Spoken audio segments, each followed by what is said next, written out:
Okay, so there's some images for nasturtium. The most common one you usually see is like that. You get, red flowers might mean astaxanthin too. That's a red pigment, and there's many xanthins. I've mentioned some in previous videos as well. So there's what it generally looks like. I don't know what that is. It says Tropaeolum, so maybe that's a different kind of nasturtium. But here's the one we're talking about anyway.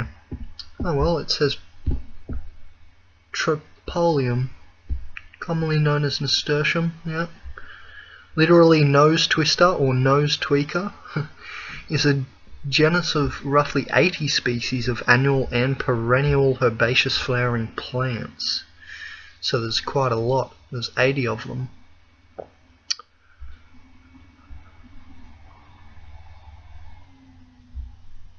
Plants in this genus have showy, often intensely bright flowers and rounded, peltate, shield-shaped leaves with the petiole in the center. The flowers are bisexual and zygomorphic. Let's see what that means. With 5 petals, a superior 3 carpelled ovary, and a funnel-shaped nectar spur at the back formed by modification of one of the 5 sepals. Floral symmetry. Zygomorphic. Actinomorphic. So zygomorphic means yolk-shaped, bilateral. Flowers can be divided by only a single plane into 2 mirror image halves. Right, okay. Okay, so let's just have a look here if we can find anything on the nutrition. Culinary. Yeah, it's a salad ingredient. That's how I use it. Okay, the flowers contain about 130 milligram of vitamin C per 100 grams. Cool. About the same amount as is contained in parsley. Right, so the flowers are pretty nice vitamin C. Oh, here we go. Moreover, the flowers, they contain up to 45 milligram of lutein, which is a yellow pigment, per 100 grams. So it does have lutein, and that means flowers do have lutein. Cool. Oh, which is the highest amount found in any edible plant. That lutein, and this is really good for your eyes. I watched a longevity conference talk. I forget who the speaker was, but he came in and he was talking about how much we need zeaxanthin and lutein for our eyes and the sharpness of our eyes, so you don't get that degeneration. I think that's called macular degeneration. And lose your eyesight and sharpness of your eyes as you age. So that's I'm happy with that. That's very interesting. It actually contains the most lutein of any edible plant in the flowers by the look of it. Oh no, that's a different reference. So I think that might just be in the... Well, the flowers contain about 130 milligram per 100 grams, about the same amount as is contained in parsley. Then it's saying moreover, so it must be talking about the flowers still. The flowers contain 45 milligrams of lutein. Excellent. I knew I was eating it for a reason. Thank you, spirit guides. Nasturtiums have been used in herbal medicine for their antiseptic and expectorant qualities. They are said to be good for chest colds and to promote the formation of new blood cells. T. majus has been used in herbal medicine for respiratory and urinary tract infections. Let's see what T. majus is. Maybe it's down here. T. majus, there we are. Yep, cool. That's the one, the general one that I'm eating. Oh, maybe not. It's got a little slightly different flowers. Maybe it's not the exact one I'm eating. It looks very similar though. So, I'm stoked. That's awesome. So it can help with respiratory and urinary tract infections. Excellent stuff. So there you go, Taryn Williams, who's got a cat with a something wrong with their urinary tract. There's one thing that will help it. Let's see what else we can find around here. Oh, what's this one? What's going on here? So it's in the Brassica family. This looks like watercress. Oh, so Nasturtium microphyllum, a watercress in Hawaii, is in the Nasturtium genus. Yeah, interesting. So the one I'm actually thinking about calling nasturtium is really called Tropaeolum. Yeah, I don't know, genus Tropaeolum. Yeah. I'm confused. Why is it nasturtium? Genus Nasturtium. Genus Tropaeolum. Species.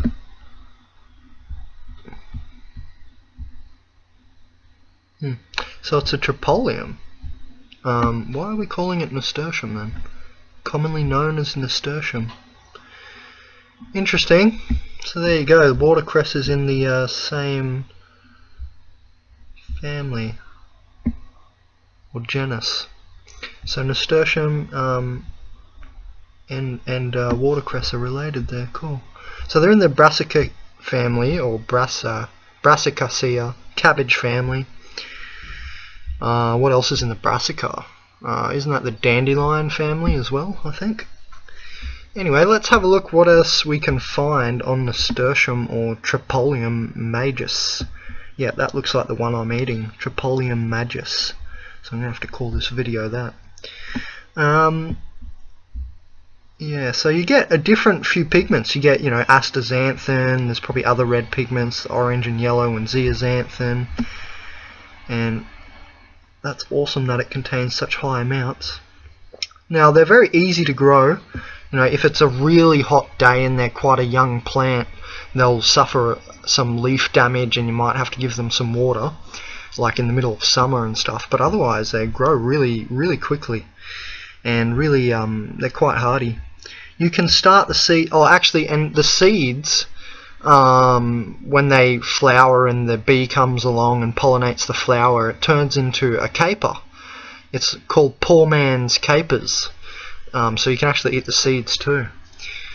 Plant seeds in early spring in moist, well-drained soil. You can start the seeds indoors 4 to 6 weeks before the last spring frost. Plant the seeds about 1/2 inch deep. Yeah, water regularly through the start of it, but I'm telling you, they're pretty hardy. They go pretty good, I've noticed, and I'm in Australia here, so you know we've got our fair share of droughts, and you know they make it through pretty good. Okay, I'm just going to stop the tape and see what else I can find. Alright, just quickly from Burke's backyard here. Common name, nasturtium, rah rah rah. Best climate, nasturtiums grow in most areas of Australia, except for cold mountain zones. I'm not sure what temperature, but they do grow around here around the 0 mark, so 0 degrees Celsius. So you know, 5 degrees, if you live somewhere that gets down to 5 degrees, it'll survive. Uses: ground cover, mass display along fences, hanging baskets and salads. Good points: quick and easy to grow, definitely. Colourful, long lasting flowers, attractive foliage, trailing and bushy types available. Yeah, they do trail around, and they have really long runner sort of branches, and they'll cover a wide... I've seen a nasturtium plant cover a whole side of a sort of little mountain. Actually, I think that was in Robin Herrera's video when I visited Tropical Fruit World on the way back. I found a plant and it was covering the whole side of the road, a little mountain. up the side of the hill. Downside, nasturtiums self-seed readily and may pop up in places where they are not wanted. Okay, so here's one article on various health benefits of nasturtiums. Tropaeolum Majus. Let's see.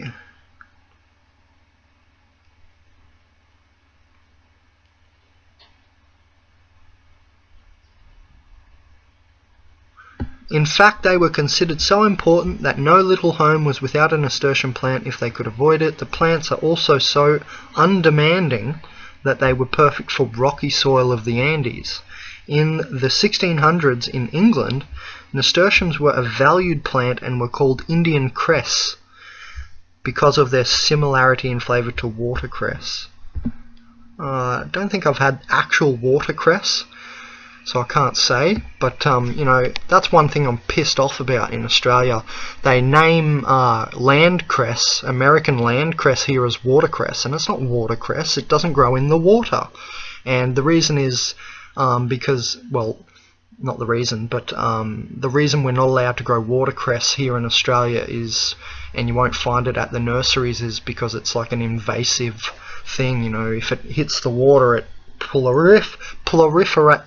proliferates really quickly, because all it really needs is the water and the sun, and it actually sits on top of the water and just sucks in the water. So you can see why, but they're the types of plants that I actually want people to grow, weedious and vinious plants, because they're easy to grow. So it's not giving me much here on the health. Here we go, beauty benefits of nasturtiums. High vitamin C. A couple of leaves a day is said to help clear up acne. The ancients used to use it as a hair tonic, and scientific research actually backs this up. Apparently nasturtium tea applied to the head stimulates the capillaries and so increases circulation and the flow of nutrients to the scalp.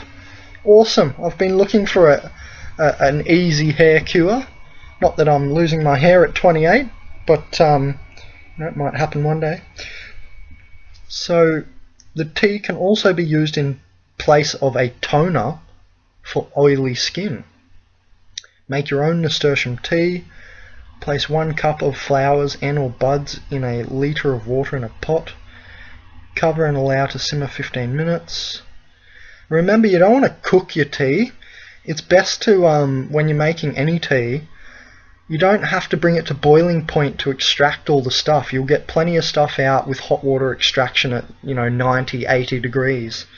So never really cook your water and let it boil, because it cooks it. And, cooked food is not as good as raw food. So yes, you can actually cook water.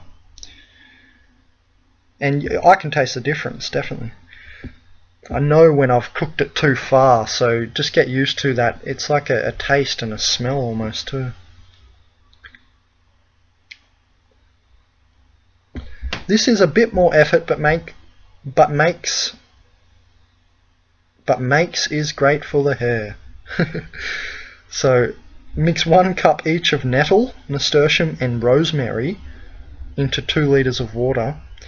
Simmer in a closed pot for 15 minutes. So rosemary, nettle and nasturtium. Culinary benefits. Yeah, they're a good adage. The flowers to salads, they make them look nice. Okay, let's see what else I can find.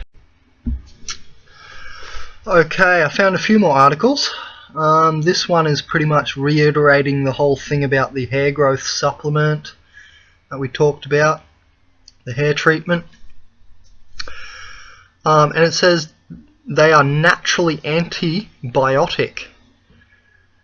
And the leaves, if eaten 1 per hour at the onset of a sore throat, can drastically reduce the severity of the infection. That's all that article was good for. Let's go to this one first. So antibiotic, reiteration. They're reiterating that. There's the nice picture of it. Tropaeolum Majus, Tropaeolum family. A potent broad-spectrum antibiotic and healer, which far surpasses any medical antibiotic in speed and effectiveness, apparently. Some clients who have used different antibiotics prescribed to them from their doctor over a period of years, going from one course of antibiotic to another, had achieved no positive results with their healing. When they tried our natural antibiotic nasturtium tincture, their health condition cleared up quickly, often within days. You know, I'm a big fan of tinctures. You know, they're like natural sort of extracts, and I don't know, it's the way to go, these tinctures. They're awesome. And we need an apothecary in every town, I think. Also, if something contains a high amount of vitamin C, you know, and vitamin C is in all these plants, so many edible plants, probably all of them have, you know, almost all of them have vitamin C in there in, you know, pretty reasonable amounts usually. And that shows me that, you know, if plants, all of these plants have something the same, you know, always containing vitamin C, then there's some use of it, you know, in nature, and that means that I should be taking in a good amount or reasonable amount of vitamin C every day. And, you know, we've found that it's an antioxidant and all that, so it is no surprise that honey and nasturtium share potent antibiotic properties. A significant ingredient, so it stimulates the appetite, they reckon. I probably agree. Promote digestion and metabolism. Interesting. Oh, here we go. They've got a good reference list here. So there's a lot to look into if you want to. Well, let's have a little look. And there's the capers I was talking about, the seeds. And you can click there to see relevant recipes on nasturtium capers.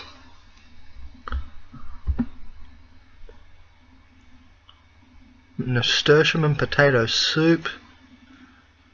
So there's that. You can pause the tape and read this. Nasturtium butter. Nasturtium mayonnaise. Nasturtium canapes or canopies, I don't know what that means. I'm not a chef. So there you go, a few recipes. Let's have a look what they say for the capers. I think you pickle them. You pickle them like pickled onions. Here we go, ingredients.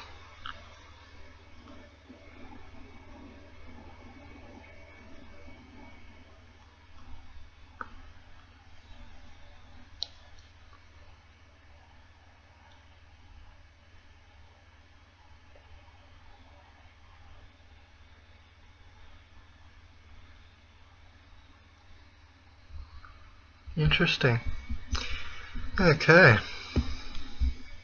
So you can pause the tape and read through that. Just pause this video. Let's see what else is here. Pesto. In vitro study to evaluate the antibacterial activity of combination of the haulm of nasturtium and of the roots of horseradish. Phytochemical and ethnobotanical database. Let's have a look at that one. Once were weeds, now superfoods. Well, I wouldn't call nasturtium a superfood. Otherwise we're going to have to start calling everything superfood. Anything in here? I'm not going to bother with that.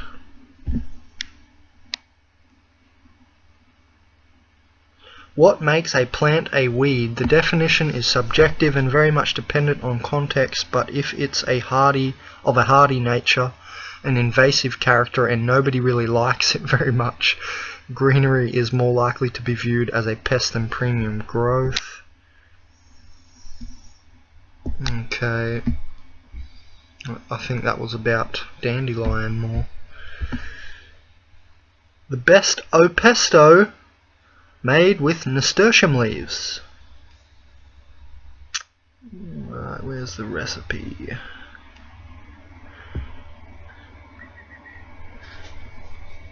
Yes sirree, nasturtiums are quite tasty, a trait that the Spanish conquistadors carried with them when they brought nasturtiums from South America to Spain in the 1500s. The flower travelled to England by 1590, and its reputation as a culinary herb gradually spread across the continent. I must say they are growing everywhere in Australia, one of the more common ones, and they're so easy to grow. So there's some ingredients for a nasturtium pesto. Interesting.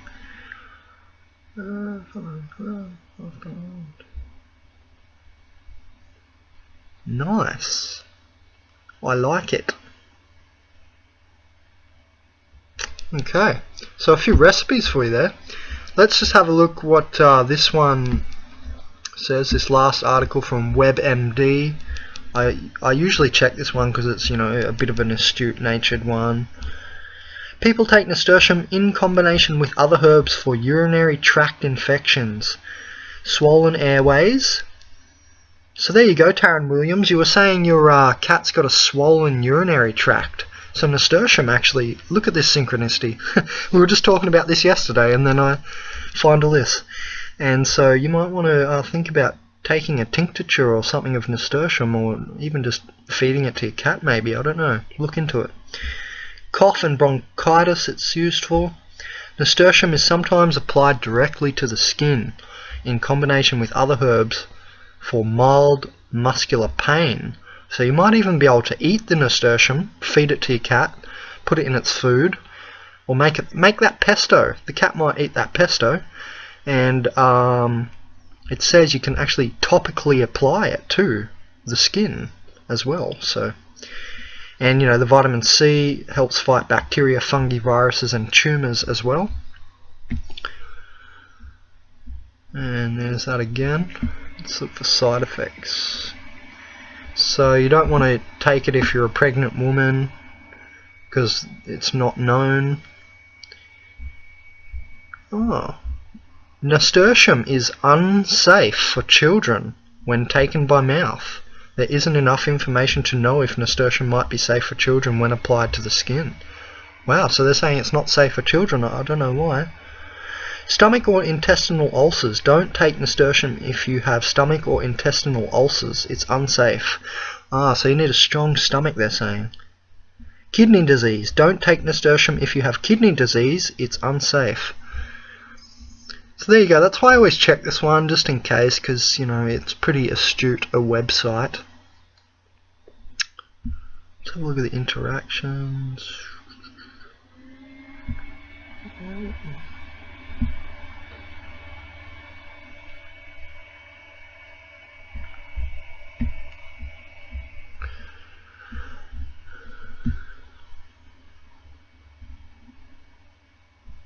So the appropriate dose of nasturtium depends on several factors such as the user's age, health and several other conditions.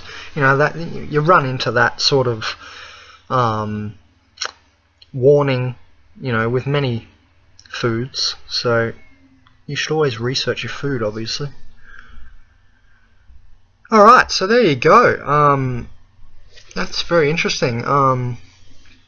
I'm glad I had a look into that, and I hope I enlightened some people on how to use nasturtium and just this Tropaeolum Majus in general.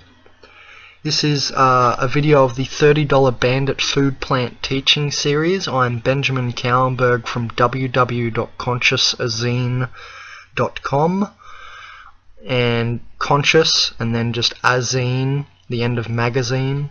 So consciousazine.com, and this all is associated in my mind with the Your Natural Paradise page, which is only one mere page in consciousasine. There's many other pages on other sort of subject areas and fields of study.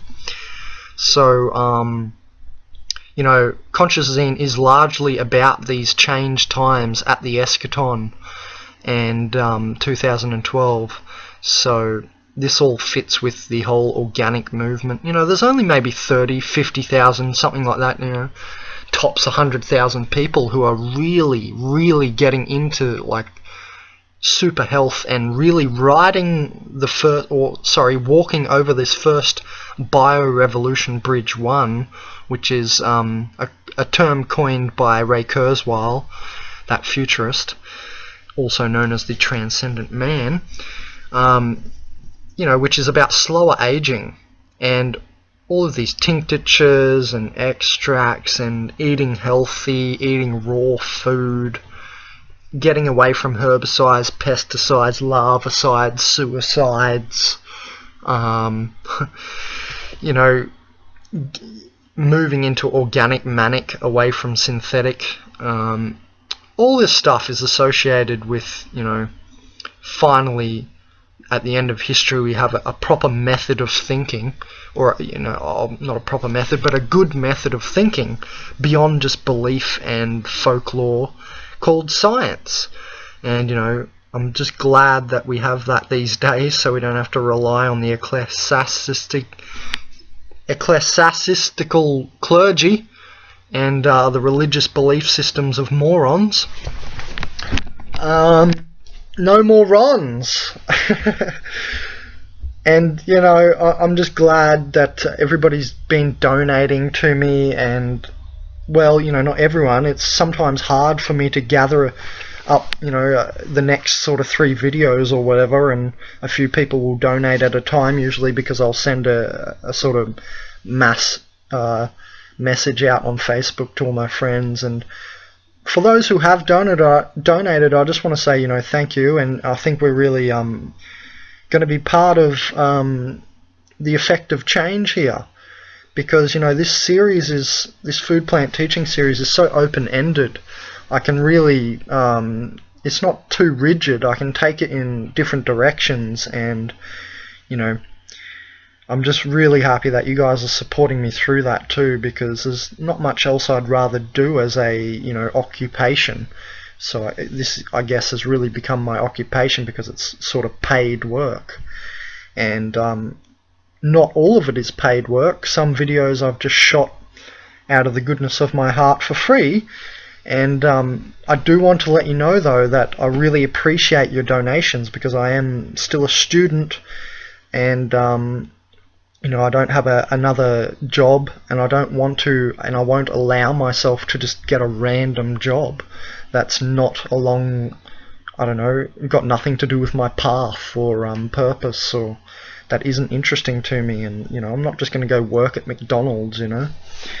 So I would say to everyone else who does work at McDonald's and so on, push. You know, because the robots are going to take your job within the next 20 years. So really just push yourself to find yourself, you know, meditate and all that, psychedelics and all that, you know, and go inside, have the Incension Ascension sort of stuff, and really think about your purpose, because something really great can come out of it. I mean, I can take this across the world with me. I can go to, you know, another country and then have a look what plants are there that I didn't know about and shoot videos on them. So I just really want to thank everybody for supporting me, and, you know, be assured this $30 Bandit series will go very far. I mean, it's been 2 years and there's about 70 videos already. So we're going.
booyah, booyah.